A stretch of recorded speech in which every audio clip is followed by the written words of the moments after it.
Detrás de cada fortuna hay una historia que casi nadie conoce. Decisiones tomadas en silencio. Riesgos que cambiaron el curso de industrias enteras. Y momentos que separaron a los ricos de los multimillonarios. Aquí no hablamos de suerte. Hablamos de poder, estrategia y visión. Esto es Perfiles Multimillonarios, donde analizamos cómo se construyen los imperios que mueven el mundo. Este es el perfil del multimillonario. Controlan 1 de cada 4 pesos que gastan los filipinos, y han logrado mantenerse completamente fuera del foco de atención hasta ahora. Cuando piensas en las grandes fortunas de Filipinas, nombres como Sei, Ayala y López vienen inmediatamente a la mente, ¿verdad? Son familias que construyeron sus imperios a la vista de todos. Pero ¿y si te dijera que algunas de las raíces más profundas y duraderas de la riqueza en Filipinas se encuentran en una historia secreta? Una fascinante historia de pioneros y figuras clave que llegaron a estas costas hace siglos, construyendo silenciosamente fortunas que moldearían profundamente la nación, todo mientras se ocultaban a plena vista. Esta no es solo una historia de dinero antiguo, es la historia de los multimillonarios secretos de los que probablemente nunca has oído hablar y las poderosas fuerzas históricas que los trajeron aquí, forjando su legado de discreción. Imagínate esto. Es 1873. Hermanos desembarcan de un barco de vapor en el bullicioso puerto de la bahía de Manila. ¿Qué llevaban? No baúles rebosantes de oro, sino relojes alsacianos cuidadosamente embalados y una única instrucción críptica de su padre: nunca hables de tu origen. Estos eran los hermanos Levi, Leopold, Ludwig y León, judíos espartanos que durante generaciones habían sobrevivido a la brutal Inquisición española haciéndose pasar astutamente por comerciantes católicos.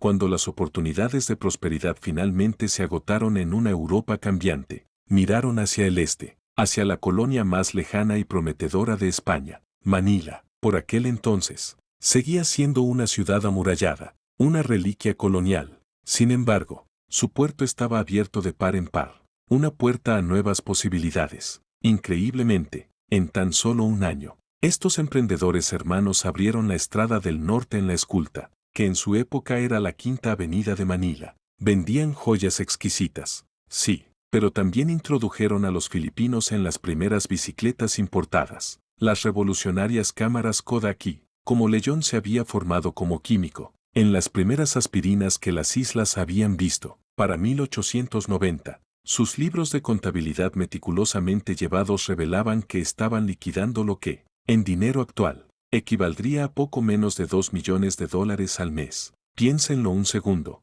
y lo hacían todo con total discreción. Nada de mansiones ostentosas que llamaran la atención, nada de ostentosas exhibiciones de riqueza. En cambio, compartían un discreto almacén en Bonando. Su ático cumplía una doble función, oficina y sinagoga. Cuando estalló la Revolución Filipina, los hermanos no dudaron. Financiaron encubiertamente munición para las tropas de Emilio Aguinaldo. En un gesto de profunda gratitud, el general les otorgó posteriormente amplios derechos madereros en Mindanao. Estos derechos, increíblemente, aún los conservan sus descendientes, entretejidos en una compleja red de sociedades holding, generando riqueza discretamente, lejos del escrutinio público. Es un testimonio de su visión de futuro y del perdurable poder de su influencia silenciosa. Unas décadas después, en 1921, la bandera estadounidense ondea con orgullo sobre Manila, anunciando una nueva era, y con ella, otra familia judía llega en barco.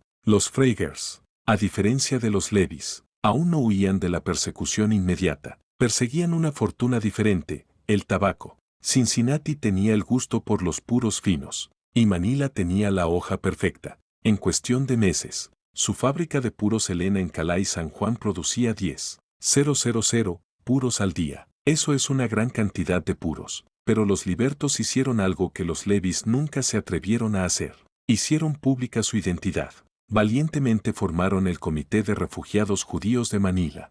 Mientras la amenazante sombra de Hitler se extendía por Europa, transformaron sus considerables ganancias en valiosos pasaportes. Entre 1937 y 1941, patrocinaron personalmente a 200 refugiados, un grupo diverso de médicos, dentistas y fabricantes de herramientas. Cada uno fue cuidadosamente seleccionado para las habilidades que las islas necesitaban desesperadamente. El gobierno del presidente Quezon reconociendo el valor de esta infusión de talento, donó generosamente tierras de Maquina. Los libertos, a su vez, pagaron su pasaje. Fue un acto increíble de humanitarismo y de construcción estratégica de la nación. Esta infusión de talento no fue solo caridad, fue un impulso económico para toda la nación. Médicos refugiados abrieron la primera clínica de radiología, trayendo tecnología médica de vanguardia a Filipinas. Químicos vieneses formularon la versión local de la penicilina, un avance médico para la región. Y un ingenioso maquinista berlinés abrió un taller de piezas de precisión que posteriormente suministraría conjuntos de tren de aterrizaje esenciales a la base aérea Clark. Ninguna de estas empresas convirtió a los libertos en multimillonarios en el sentido tradicional, pero ingeniosamente vincularon a su familia a las vitales cadenas de suministro de una nación que se preparaba para la guerra y, crucialmente, para su eventual reconstrucción. Su legado no solo quedó en los puros, sino en la esencia misma de una Filipinas en proceso de modernización. Mientras los libertos liaban sus puros, un bávaro llamado Mao Bacroc llegó con una moneda completamente diferente, la confianza. Bacroc había perfeccionado sus habilidades como gerente de un banco regional en Shanghái y veía a Manila como la próxima gran esponja para Pacific Capital. En 1923, fundó Bacroc & Co., estableciendo básicamente la primera verdadera casa de inversiones en las islas. Financiaba la expansión de ingenios azucareros en expansión, la línea de tranvía que, de alguna forma, aún recorre Bernardo hasta Cabete.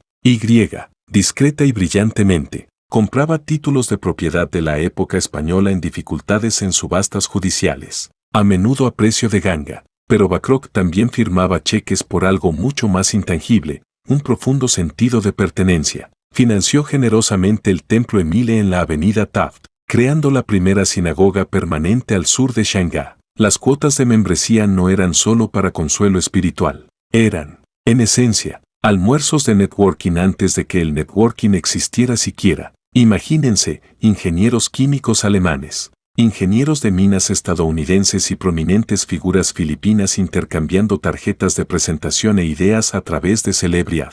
Se cerraban tratos, se forjaban alianzas y se trazaban futuros mucho antes de que se sirviera el vino de postre. Era un poderoso nexo entre el comercio y la comunidad. Para 1936, el balance personal de Bacroc, meticulosamente archivado en la colección histórica estadounidense, enumeraba propiedades inmobiliarias cuyo valor contable por sí solo equivaldría a aproximadamente 280 millones de dólares en la actualidad. Sin embargo, a pesar de esta enorme riqueza, vivía en una modesta casa de 2 plantas en la calle Kansas. Conducía su propio auto e insistía en que sus hijos asistieran a escuelas públicas. La fortuna, construida con una discreta previsión e inversiones estratégicas, se acrecentó silenciosamente, canalizada a través de fondos fiduciarios en Nueva York y posteriormente reinvertida en las fábricas textiles filipinas de la posguerra. Es un ejemplo clásico de riqueza construida y preservada con extraordinaria discreción. Diciembre de 1941 lo cambió todo. No, las tropas japonesas irrumpieron, confiscando fábricas de propiedad judía bajo la endeble y cruel ficción de que eran propiedad del enemigo. El bullicioso almacén Levy en Callier-Rosdio se transformó en un depósito de arroz. La fábrica de cigarros Helena cerró. Sus máquinas quedaron en silencio. Temple Emile, ese vibrante centro comunitario y comercial, se convirtió trágicamente en un establo. Las familias se dispersaron, sus vidas trastocadas. Algunas buscaron refugio en las montañas de Cibú, otras soportaron los horrores de los campos de prisioneros en Lagona. Fue una época de pérdidas y penurias inimaginables. Pero la guerra también enseña las lecciones más profundas sobre el ocultamiento. Los sobrevivientes aprendieron a mantener sus preciados bienes no a su nombre, que ahora eran objetivos, sino a nombre de amigos filipinos de confianza, empleados leales o incluso parientes lejanos. Tras la liberación, cuando finalmente empezaron a llegar los cheques de indemnización estadounidenses, la mayoría de las familias no hicieron alarde de su recién adquirida liquidez. En cambio, canalizaron el dinero con franqueza a empresas fantasma registradas discretamente en la recién independizada Manila. Así fue como el concepto de miles de millones ocultos comenzó a tomar forma, menos por una gran conspiración y más por pura supervivencia desesperada. Fue una respuesta pragmática a una amenaza existencial. Para la década de 1950, estas mismas familias, tras capear el temporal, Volvieron al comercio con una base aparentemente limpia y, crucialmente, con balances aún más limpios. Poseían acciones, aunque a menudo no a su nombre, de la primera cementera del país, del primer servicio de catering para aerolíneas e incluso de la primera tienda libre de impuestos. Los periódicos de la época celebraban a los empresarios visibles del auge de la posguerra sin reparar en los socios silenciosos, a menudo anónimos, que manejaban los hilos entre bastidores. El arte de la invisibilidad se había perfeccionado. Entonces, si esta riqueza es tan significativa, ¿dónde están estas familias ahora? Si consultamos Forbes Filipinas 2025, veremos la lista habitual de magnates. Saí Velar. Razón. Pero no encontraremos un solo apellido que indique explícitamente ascendencia judía. ¿Significa eso que el dinero simplemente se esfumó? En absoluto. Simplemente maduró. Se diversificó y se integró aún más profundamente en sofisticadas carteras multicapa. Tomemos este ejemplo, el holding que ahora posee la segunda cadena de almacenamiento frigorífico más grande del país. Sus orígenes se remontan a la bisnieta de Bacroc, a través de intrincadas capas de fideicomisos extraterritoriales y fundaciones privadas. Ella no solo gestiona un imperio de almacenamiento frigorífico, también forma parte de la junta directiva de un importante fideicomiso de energía renovable que construye vastos parques solares en Iloilo. Su primo, por su parte, preside una dinámica startup fintech que está revolucionando los microcréditos para innumerables tiendas Oryari en todo el archipiélago. ¿Y de dónde provino su capital inicial? De la venta discreta de bienes raíces esculta de antes de la guerra, propiedades que se habían mantenido discretamente durante más de 70 años, revalorizándose silenciosamente. Área discreción. Diciembre de 1941 lo cambió todo. No, las tropas japonesas irrumpieron, confiscando fábricas de propiedad judía bajo la endeble y cruel ficción de que eran propiedad del enemigo. El bullicioso almacén Levi en Callier-Rosdio se transformó en un depósito de arroz. La fábrica de cigarros Helena cerró. Sus máquinas quedaron en silencio. Guatemala, ese vibrante centro comunitario y comercial, se convirtió trágicamente en un establo. Las familias se dispersaron, sus vidas trastocadas. Algunas buscaron refugio en las montañas de Cibú, otras soportaron los horrores de los campos de prisioneros en Lagona. Fue una época de pérdidas y penurias inimaginables, pero la guerra también enseña las lecciones más profundas sobre el ocultamiento. Los sobrevivientes aprendieron a mantener sus preciados bienes no a su nombre, que ahora eran objetivos, sino a nombre de amigos filipinos de confianza, empleados leales o incluso parientes lejanos. Tras la liberación, cuando finalmente empezaron a llegar los cheques de indemnización estadounidenses, la mayoría de las familias no hicieron alarde de su recién adquirida liquidez. En cambio, canalizaron el dinero con franqueza a empresas fantasma registradas discretamente en la recién independizada Manila. Así fue como el concepto de miles de millones ocultos comenzó a tomar forma, menos por una gran conspiración y más por pura supervivencia desesperada. Fue una respuesta pragmática a una amenaza existencial. Para la década de 1950, estas mismas familias, tras capear el temporal, volvieron al comercio con una base aparentemente limpia y, crucialmente, con balances aún más limpios. Poseían acciones, aunque a menudo no a su nombre, de la primera cementera del país, del primer servicio de catering para aerolíneas e incluso de la primera tienda libre de impuestos. Los periódicos de la época celebraban a los empresarios visibles del auge de la posguerra sin reparar en los socios silenciosos, a menudo anónimos, que manejaban los hilos entre bastidores. El arte de la invisibilidad se había perfeccionado. Entonces, si esta riqueza es tan significativa, ¿dónde están estas familias ahora? Si consultamos Forbes Filipinas 2025, veremos la lista habitual de magnates. Saí Velar. Razón. Pero no encontraremos un solo apellido que indique explícitamente ascendencia judía. ¿Significa eso que el dinero simplemente se esfumó? En absoluto. Simplemente aquí hay otro hilo conductor. Los descendientes de Levi nunca se molestaron en reconstruir los Testrada del Norte, sus grandes almacenes originales, pero conservaron astutamente los derechos mineros en Zuriga. Cuando los precios del níquel se dispararon globalmente en 2022, esos derechos se cedieron a un conglomerado que cotizaba en bolsa a cambio de regalías. En teoría, estas regalías podrían parecer pequeñas, casi insignificantes, notas a pie de página en un informe financiero. Sin embargo, ascienden a aproximadamente $12 millones al año. Si se multiplican estas notas a pie de página entre varias familias de diversos sectores, se empieza a ver el vasto y oculto perfil de una fortuna verdaderamente colosal. Es una riqueza que opera bajo la superficie, pero su impacto es innegable. Tres poderosas fuerzas interconectadas conspiran para mantener a estas familias invisibles. En primer lugar, están los pactos familiares, a menudo redactados en la década de 1950, que exigen una forma radical de igualación. Ningún heredero, por ambicioso que sea, puede poseer más del 5% de ninguna empresa operativa. Esta brillante estrategia dispersa la propiedad entre docenas de primos cuyos apellidos, a lo largo de generaciones, se han casado con miembros de familias filipinas tradicionales. Es una fragmentación deliberada que hace que el seguimiento de la propiedad sea casi imposible para terceros. En segundo lugar, el Código Tributario Filipino, quizás sin querer, premia considerablemente la privacidad al canalizar dividendos a través de sociedades holding con domicilio en lugares como las Islas Vírgenes Británicas y luego de vuelta a fondos fiduciarios de inversión unitaria con domicilio en Filipinas. Estas familias pueden eludir legalmente los umbrales de divulgación pública. Se trata de un sofisticado sistema financiero que mantiene en la opacidad su verdadero patrimonio, operando dentro del marco legal, pero lejos del escrutinio público. Y en tercer lugar, está el sutil pero increíblemente efectivo poder del camuflaje cultural. Después de 3 generaciones, la mayoría de los descendientes hablan galo como lengua materna, reservando el hebreo solo para breves momentos durante la Pascua judía. Se unen a los mismos clubes de golf exclusivos, apoyan a las mismas organizaciones benéficas prominentes y llevan los mismos pasaportes que todos los demás. En un país donde la ascendencia china o española a menudo domina la narrativa de la élite, un linaje judío simplemente se integra, convirtiéndose en un hilo más en el rico tapiz de la identidad filipina.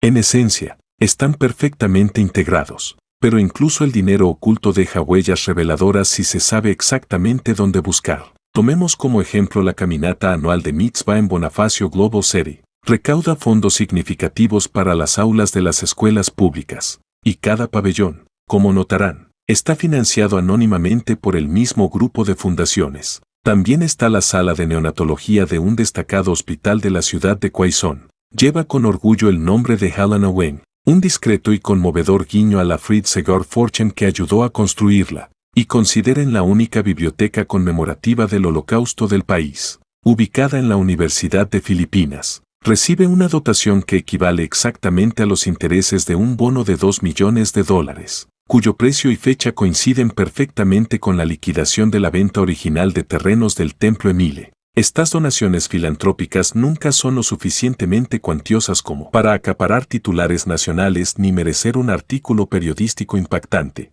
Se mantienen deliberadamente modestas, pero para quienes comprenden la historia, se trazan como migas de pan que conducen a familias que siempre prefieren el recuerdo al reconocimiento público. Es una declaración poderosa, hecha de manera discreta e impactante. Entonces, ¿existen multimillonarios judíos secretos en Filipinas? La respuesta, sorprendentemente, es sí y no. Sí, estas fortunas existen, son intergeneracionales, increíblemente diversificadas y en constante crecimiento. No aparecen en portadas de revistas de moda ni en listas de los 10 mejores porque han convertido meticulosamente la discreción en el negocio familiar por excelencia. Su riqueza no se basa en el reconocimiento público, se trata de un legado perdurable. Su profundo secretismo se forjó primero por la desesperada necesidad de supervivencia durante la época de la Inquisición. Luego se reforzó por la brutal ocupación en tiempos de guerra y finalmente se calcificó por un código tributario de posguerra que, por su diseño,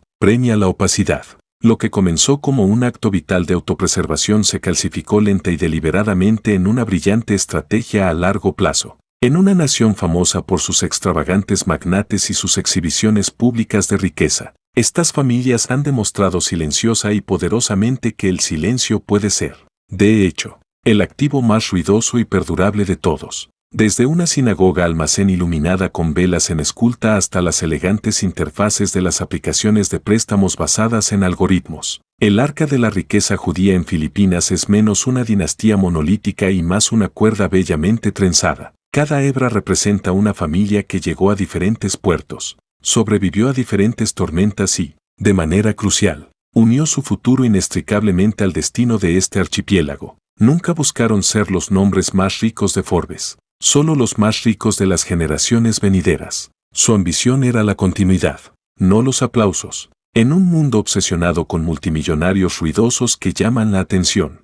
algunas familias han convertido el silencio en su mayor y más poderoso activo. Así que, la próxima vez que pases por delante de un edificio centenario o uses casualmente una aplicación de préstamos en tu teléfono, detente un segundo, reflexiona, porque bajo la superficie de las transacciones cotidianas se esconde un libro de contabilidad escrito con tinta invisible. Y ahora acabas de leer algunas de sus líneas más fascinantes. Si esta historia cambió tu perspectiva sobre el dinero filipino, dale me gusta al video, compártelo con un aficionado a la historia y suscríbete para más historias ocultas que los libros de texto siempre omiten, porque el pasado nunca es realmente pasado. Solo espera pacientemente a que alguien finalmente cuente las cifras.